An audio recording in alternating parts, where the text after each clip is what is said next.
Hello नमस्कार दोस्तों, स्वागत है आप सभी का। मैं दीपाली राजपूत आज आपके समक्ष प्रस्तुत हुई हूँ उत्तर प्रदेश की सामान्य जानकारी को लेकर। तो इसको ये न्यू पैटर्न पर आधारित है। इसके अलावा इसमें जो है पूरा उत्तर प्रदेश जो है UPSSC मेंस की परीक्षा को ध्यान में रखते हुए पूरा सिलेबस जो है वो कंप्लीट करवाया जाएगा।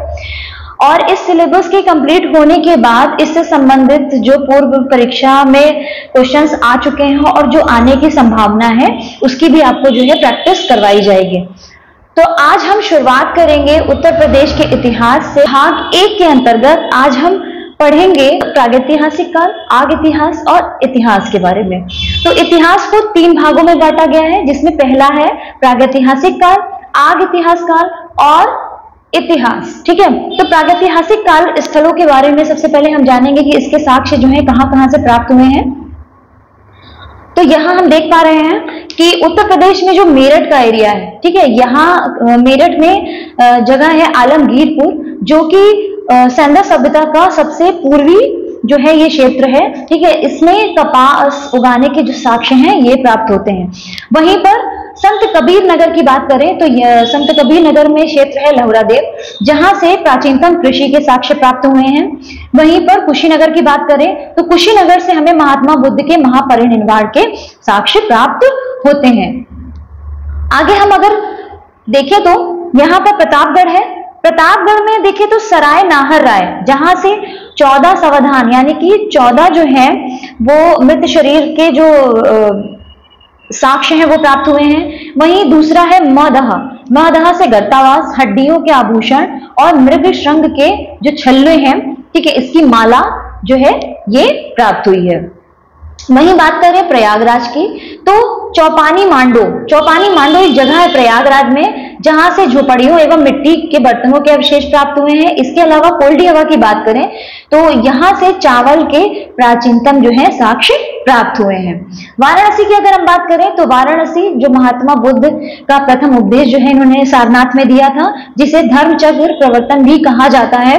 ये जो है काशी विश्वनाथ मंदिर जो है वाराणसी बनारस में जो है, वहां से 17 किलोमीटर दूरी पर स्थित है सारनाथ। ठीक है, जहां से महात्मा बुद्ध के प्रथम उपदेश के साक्ष्य भी प्राप्त होते हैं और सारनाथ का वहां पे आप मंदिर भी देख सकते हैं।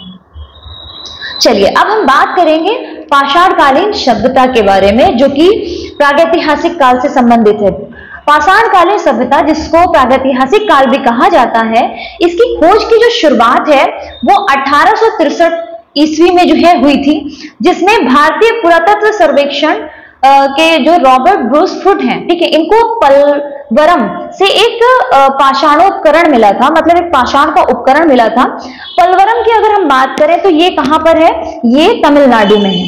कहां पर है, ये तमिलनाडु में है, जहां से इन्हें पाषाण के जो है उपकरण प्राप्त होते हैं। अब तक अगर हम बात करें तो कई राज्यों में जो है पाषाण से संस्कृति के जो अवशेष हैं ये मिल चुके हैं। पाषाण संस्कृति की बात करें तो इसको 3 भागों में बांटा गया है। तो ये कौन कौन से हैं, तो इसमें हम बात करें तो ये पुरा पाषाण काल, मध्य पाषाण काल और नव पाषाण काल। इसके बारे में हम एक एक करके मैप से और प्लस नोट्स के थ्रू हम जानेंगे इसके बारे में। तो पाषाण काल की अगर हम बात करें तो इससे संबंधित 3 क्षेत्र हैं। कौन कौन से हैं, वो है बेलन घाटी जो कि प्रयागराज में है, सिंगरौली घाटी जो कि सोनभद्र में है, चकिया जो कि चंदौली में है। अगर हम बेलन घाटी की बात करें, जो सबसे प्रमुख क्षेत्र है, इसकी जो खोज है ये इलाहाबाद विश्वविद्यालय के प्रोफेसर हैं, प्रोफेसर GR शर्मा, इन्होंने इसकी खोज जो है की थी। अच्छा, बेलन घाटी की अगर हम बात करें तो इसकी सबसे बड़ी विशेषता जो है, जिसकी वजह से ये प्रसिद्ध है, ये है कि यहाँ से हमें अस्थि निर्मित मातृ देवी की जो है प्रतिमा प्राप्त हुई है। ठीक है, आगे अगर हम बात करें तो इस सभ्यता से संबंधित जो इसके उपकरण हैं ये क्वार्ट्जाइट पत्थर से निर्मित हैं। ठीक है, और इसमें क्या है कि इसमें आग, कृषि कार्य और ये जो गृह निर्माण है इसका जो है ज्ञान नहीं था। जैसा कि मैंने कहा भी पाषाण मतलब कि पाषाण उपकरण अगर मतलब जैसे सभ्यता में यूज हो रहे हैं, तो ये आप समझ लीजिए कि उनको इस चीज का ना ही आग का ज्ञान ना ही कृषि का कैसे हो सकता है, क्योंकि अभी तो उन्होंने पाषाण के औजार या उपकरण बनाना जो है वो शुरुआत ही की थी, उसका उपयोग करना शुरू ही किया था। ठीक है, चलिए अब हम इसको अगर एक मैप के थ्रू देख लें तो ये कहां पर है, यहाँ पे आप देख सकते हैं ये है बेलन घाटी और ये सिंगरौली घाटी। ठीक है, ये सोनभद्र के किनारे यहाँ पर आप देख सकते हैं उत्तर प्रदेश के प्रतापगढ़ और प्रयागराज में। वहीं हम बात करें कि चंदौली की बात करें तो चंदौली यहाँ देख सकते हैं कि भारत के अंतर्गत ये उत्तर प्रदेश में पश्चिमी एरिया पे, सॉरी पूर्वी अगर इसके भाग में देखें तो ये है चंदौली। यहाँ आप देख सकते हैं, यहाँ से चंदौली से जो है ये चंदौली एरिया है जिसकी सीमा जो है यहाँ वाराणसी से, ठीक है, और बिहार प्रांत, इसके अलावा मिर्जापुर और सोनभद्र से भी लगती है। अब हम बात करेंगे मध्य पाषाण काल की। मध्य पाषाण काल की बात करें तो इसके अवशेष कहां कहां से इसके साक्ष्य प्राप्त होते हैं, तो सराय नाहर से, महदहा से, दमदमा से जो कि प्रतापगढ़ में है। इसके अलावा मेजा, करछना, फूलपुर जो कि प्रयागराज में स्थित है। आप देखेंगे कि जो चाहे पुरा पाषाण काल हो, चाहे मध्य पाषाण काल हो या फिर चाहे नव पाषाण काल हो, इन सबके जो साक्ष्य हैं वो लगभग प्रतापगढ़, प्रयागराज, ठीक है, मिर्जापुर या फिर सोनभद्र के जो क्षेत्र हैं यहां से प्राप्त हुए हैं। अगर आगे मैं जब बात करूंगी तो आप देखोगे कि सब कुछ लगभग मिलता जुलता ही है। ठीक है, कि अलग अलग जगहों से जो है अवशेष इनके प्राप्त हुए हैं। बात करें हम सराय नाहर की, तो सराय नाहर की विशेषता यह है कि यहां से जो है 15 समाधान प्राप्त हुए हैं। उनके मृत शरीरों को, उनके जो सिर हैं वो पश्चिम की तरफ रखे जाते थे। ठीक है, इसके अलावा मैदाहा की बात करें तो यहां से जो है गर्त चूल्हे के, अस्थि के, सींग के आभूषण, बार सिंघा, भैंस, हाथी, गेंडा, सुअर, कछुआ, इन सबके जो है साक्ष्य प्राप्त होते हैं। वहीं हम बात करें दमदमा की, तो दमदमा से जो है 41 समाधान, गर्त चूल्हे और अस्थि आभूषण जो है प्राप्त होते हैं। देखिए जो 15 समाधान है, कहीं कहीं किसी किसी ने बुक में 14 भी दिए हुए हैं, कहीं 15 भी दिए हैं, तो ये मैंने एनसीईआरटी से उठाया है। ठीक है, बाकी आप देख लीजिएगा कि मतलब आयोग जिस तरह से क्वेश्चन पुट करता है उस तरह से फिर आगे भी हम इसका कंफ्यूजन जो है क्लियर करते रहेंगे। ठीक है, हाँ, इसकी बात करें कि मेजा की, तो मेजा की विशेषता है जो कि प्रयागराज में, यहाँ के चौपानी मांडो एक जगह है जहां से झोपड़ियां और मिट्टी के जो बर्तनों के साक्ष्य हैं यहां से प्राप्त होते हैं। पूरा पाषाण काल की हम बात करें तो पूरा पाषाण काल मध्य पाषाण काल की अगर हम बात करें तो पूरा पाषाण काल की अपेक्षा इसमें जो है मानव जो है मतलब थोड़ा बहुत इसको क्या है कि कृषि की जानकारी, पशुपालन करने की जानकारी थी, मृतक की अंत्येष्टि करने की, मतलब कि जो मतलब जो शव थे, मतलब जो इनके टाइम पे जो लोग मर जाते थे उसका ठीक तरीके से क्रियाक्रम जो है करना इनको लगभग आ गया था। आग पे भोजन पकाने से भी यह परिचित थे। उपकरणों की बात करें तो पूरा पाषाण काल की अपेक्षा अगर देखा जाए तो मध्य पाषाण काल के अंतर्गत सूक्ष्म और चिकने और सुंदर, क्योंकि धीरे धीरे जब इन्होंने जो इसके औजारों का उपकरण जो पत्थर से बनाए थे, धीरे धीरे इन्होंने उसको क्या करा, पैना करना शुरू किया, मतलब कि उनको चिकना, उनको और ही नुकीला करना शुरू किया। मध्य पाषाण काल के स्थलों की अगर हम बात करें तो यहाँ हम मैप में दे सकते हैं कि ये है सराय नाहर, मैदाहा और ये दमदमा का क्षेत्र है। इसके अलावा ये है चौपानी मांडो का क्षेत्र। ठीक है, चलिए आगे बात करते हैं अब हम नव पाषाण काल के बारे में। नवपाषाण काल की बात करें तो प्रयागराज, मिर्जापुर, सोनभद्र और प्रतापगढ़, यहां से नवपाषाण काल से संबंधित जो है साक्ष्य प्राप्त होते हैं। नवपाषाण काल में बेलन घाटी जो है, बेलन घाटी स्थित कोल्डी हवा, ठीक है, जो कि प्रयागराज में है, यहां से चावल के साक्ष्य जो है प्राप्त होते हैं। वहीं नवीनतम खोज की बात करें तो भारतीय उपमहाद्वीप में कृषि के जो साक्ष्य हैं वो संत कबीर नगर के लहुरा देव से प्राप्त होते हैं, जो कि लगभग 9000 ईसा पूर्व से 8000 ईसा पूर्व के मध्य की बात कर रहे हैं। ठीक है, इसके अलावा अगर हम बात करें कृषि साक्ष्य की तो हमें इससे भी पहले मेहरगढ़, मेहरगढ़ जो कि पाकिस्तान में है, मेहरगढ़ का जो क्षेत्र है यहाँ से जो है 7000 ईसा पूर्व के आसपास जो है वो वहां से गेहूं के साक्ष्य जो है प्राप्त होते हैं। मध्यकाल की अपेक्षा जो है जो नवपाषाण काल के जो उपकरण थे ये और भी ज्यादा जो सूक्ष्म थे, मतलब कि नुकीले थे, ठीक है, चिकने थे और बहुत ज्यादा तेज भी थे, ठीक है, जिससे इन्हें शिकार करने में आसानी होती थी, ठीक है। बेलन घाटी की बात करें तो यहां से बताया भी था जैसे कि ऊपर आपको कि झोपड़ियां और मिट्टी के बर्तन बनाने, कृषि और पशुपालन के जो है साक्ष्य यहाँ से स्पष्ट तरीके से प्राप्त होते हैं, ठीक है। पूर्वगामी जो संस्कृति थी उससे ये अधिक विकसित थी, ठीक है। यहाँ पे मिट्टी के बर्तनों पे जो है पॉलिश मिलती है, जानवरों की खालों के जो वस्त्र बनाने से भी ये परिचित थे, जैसा कि मैंने आपको बताया था कि और पैने औजार को जो है और पैने करने का अर्थ क्या है, जो औजार थे लगभग कुछ इस तरह से होते थे, इनको और पैना करने का अर्थ यही था कि जो खाल होती थी उन खालों में ये क्या करते थे, इससे इस तरह से इसमें सुराख करके इसमें सुराख करके इसमें जो भी धागा वगैरह जो भी यूज करते हो, जिस तरह से भी इसको रोकने का काम करते हो, उसमें पहनने का इसका वस्त्र बनाने के लिए इसको प्रयोग करते थे। आगे बात करें नवपाषाण काल की, मैप की स्थिति में देख लेंगे तो ये है कुंडली हवा और ये है मैदहा का क्षेत्र, ठीक है, जो कि प्रयागराज में है। अब हम बात करेंगे आगे ऐतिहासिक काल, जो कि लगभग 2500 ईसा पूर्व के आसपास की बात हो रही है। इसमें ताम्रपाषाण काल और ताम्रकांस युग भी इसे कहा जाता है, ठीक है। ताम्रकांस युग को सैंधव सभ्यता भी कहा जाता है। अच्छा, ताम्रपाषाण काल क्यों कहा जा रहा है? क्योंकि इसमें पाषाण मतलब पत्थर के साथ साथ, ठीक है, इसमें तांबे का भी साथ साथ जो है प्रयोग करने के साक्ष्य प्राप्त होते हैं, ठीक है। सबसे पहले यहाँ पे क्या था, यहाँ सबसे पहले मनुष्य, अगर हम प्रयोग देखा जाए तो सबसे पहले मनुष्य ने कैसे धातु का प्रयोग किया? सबसे पहले तांबे का प्रयोग किया, तांबे से आते आते फिर ये कांस्य तक आया और उसके बाद में आखिर में लोहे का प्रयोग शुरू हुआ, ठीक है। साक्ष्यों की अगर हम बात करें तो ये आलमगीरपुर के मेरठ, ठीक है, और सहारनपुर का जो बड़ा गांव और हुलास है, इसके अलावा बुलंदशहर का भटपुरा और मानपुरा, इसके अलावा मुजफ्फरपुर का मांडी गांव तथा कैराना क्षेत्र से जो है हमें उत्तर प्रदेश के जो है आगे ऐतिहासिक काल के जो है साक्ष्य प्राप्त होते हैं। अगर हम बात करें हड़प्पा कालीन सभ्यता की, ठीक है, तो यहां पे आप देख सकते हैं आपको ये लग रहा होगा कि हड़प्पा कालीन की बात क्यों की जा रही है। जैसा कि मैंने आपको बोला कि जो ताम्र कांस्य युग था, ठीक है ना, ताम्र कांस्य युग जो था ये सैंधव सभ्यता का प्रतिनिधित्व करता था।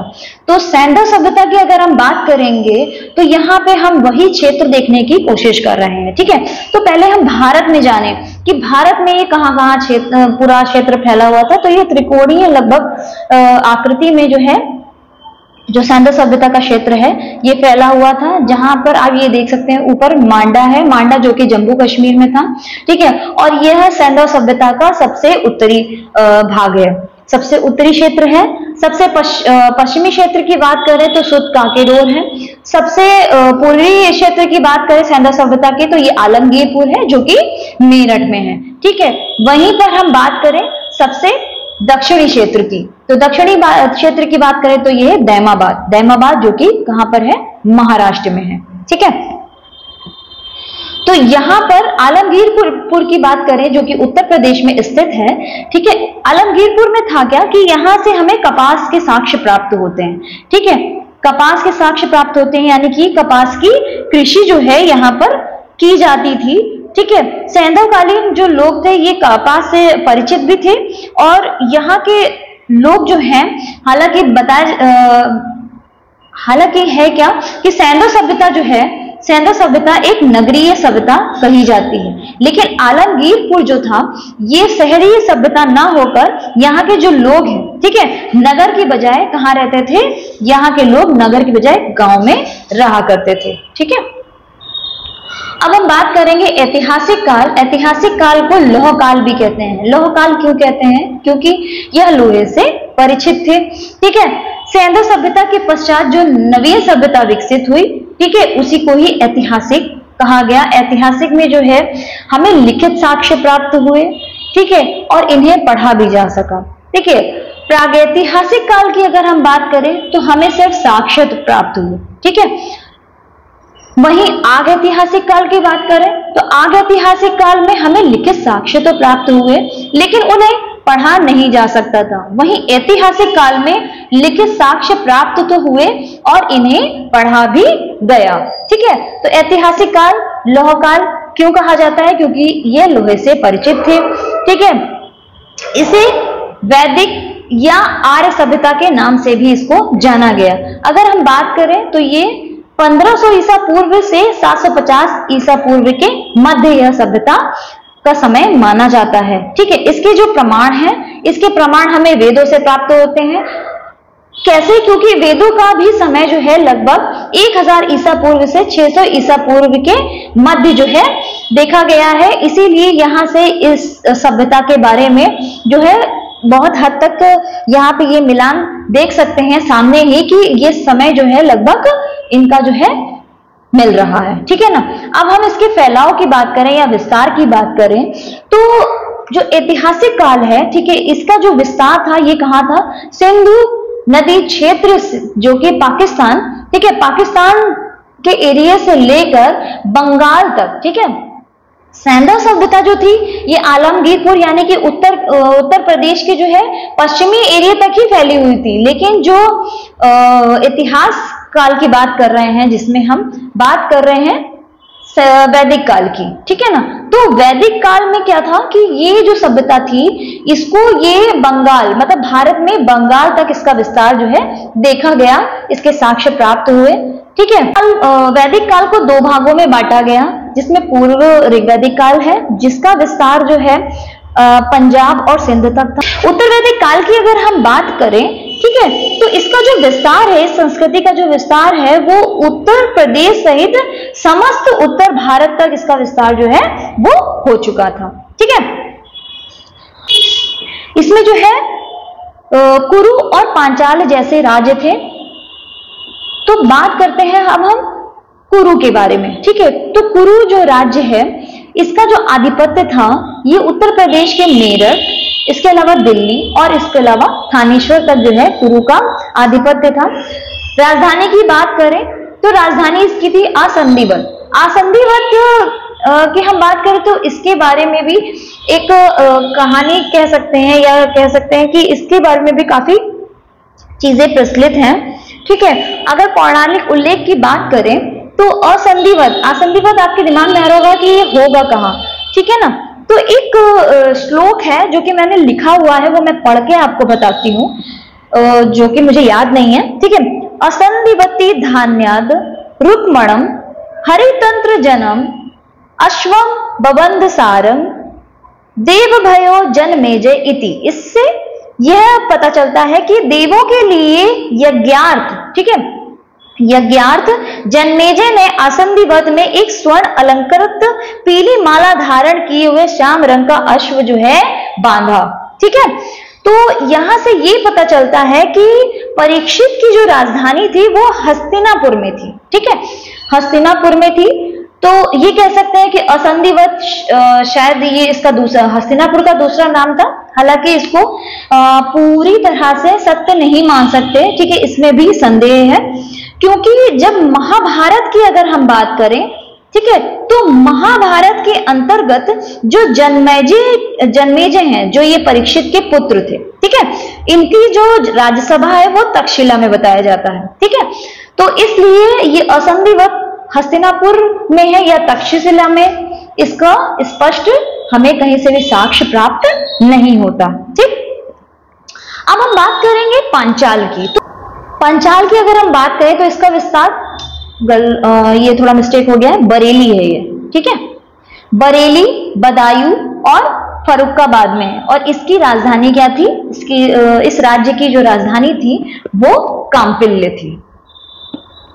चलिए अब हम बात करते हैं कुरु पांचाल क्षेत्रों में, तो यहाँ कुरु और पांचाल क्षेत्रों में जो महान ऋषि हैं, जैसे कि ऋषि भारद्वाज हैं, याज्ञवल्क्य हैं, वशिष्ठ हैं, विश्वामित्र हैं, ठीक है, वाल्मीकि हैं, इन ऋषियों की जो है तप स्थली भी रहा है। ठीक है, यहाँ से 4 प्रकार के मृदभांड प्राप्त हुए हैं। कौन कौन से? काले रंग के मृदभांड प्राप्त हुए हैं, लाल रंग के प्राप्त हुए हैं, काली लेप युक्त चित्र दूसरे प्राप्त हुए हैं, और इसके अलावा लाल मृदभांड जो है ये प्राप्त हुए हैं, जो कि लगभग पूरे उत्तर प्रदेश से ही इसके साक्ष्य मिलते हैं।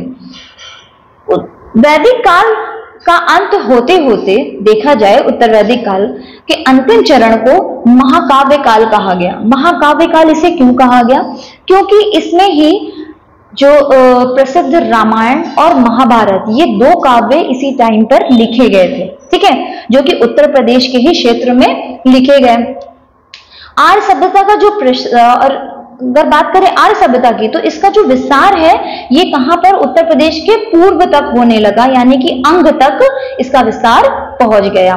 ठीक है, अब हम बात करेंगे, चलिए रामायण के बारे में जान लेते हैं, जिससे आप परिचित हैं बहुत अच्छे तरीके से। ठीक है, यहाँ फिर भी हम थोड़ा बहुत जानने की कोशिश करते हैं कि रामायण जो है ये अयोध्या राज्य के इक्ष्वाकु वंश से संबंधित है। ठीक है, जिसकी रचना किसने की थी?